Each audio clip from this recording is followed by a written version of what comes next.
Thiruvananthapuram Sree Chitra institute of medical sciences and ടെക്നോളജിയിൽ ചികിത്സ മുടങ്ങി.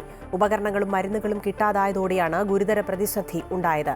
ന്യൂറോ ഇന്റർവെൻഷണൽ സർജറികൾ മാത്രമാണ് മാറ്റിവെക്കുന്നതെന്നും ഉപകരണങ്ങൾ വാങ്ങുന്ന നടപടികൾ തുടരുന്നതിനാലാണ് ഇതെന്നും ശ്രീചിത്ര ഇൻസ്റ്റിറ്റ്യൂട്ട് വിശദീകരിക്കുന്നു. അടിയന്തര ശസ്ത്രക്രിയക്കായി കഴിഞ്ഞ ദിവസം ശ്രീചിത്രയിലെത്തിച്ച 49-കാരനെ ആവശ്യത്തിന് മരുന്നും ഉപകരണങ്ങളും ഇല്ലാത്തതിനാൽ ചികിത്സ നൽകാതെ ആശുപത്രിയിൽ നിന്ന് പറഞ്ഞുവിട്ടിരുന്നു. ലക്ഷങ്ങൾ മുടക്കി സ്വകാര്യ ആശുപത്രിയിലാണ് പിന്നീട് ശസ്ത്രക്രിയ നടത്തിയത്.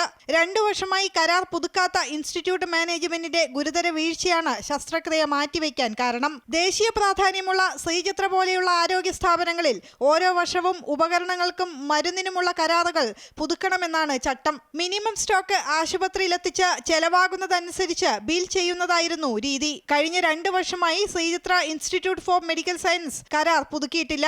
കഴിഞ്ഞ വർഷം വരെ കരാർ പുതുക്കാതിരുന്നിട്ടും കരാറുകാർ സ്റ്റോക്ക് എത്തിച്ചിരുന്നു. ഈ വർഷവും പുതിയ കരാർ ഒപ്പിടാതിരുന്നതോടെ ആശുപത്രിയിലുണ്ടായിരുന്ന സ്റ്റോക്ക് മുഴുവൻ കരാറുകാർ എടുത്തുകൊണ്ടുപോയി. ഇതോടെ ചികിത്സയും ശസ്ത്രക്രിയകളും പൂർണ്ണമായും മുടങ്ങി. തിങ്കളാഴ്ച മുതൽ ശസ്ത്രക്രിയകൾ നിർത്തിവെക്കേണ്ടി വരുമെന്ന് ചൂണ്ടിക്കാട്ടി വിവിധ വിഭാഗം മേധാവികൾ ഇൻസ്റ്റിറ്റ്യൂട്ട് ഡയറക്ടർക്ക് കത്ത് നൽകി.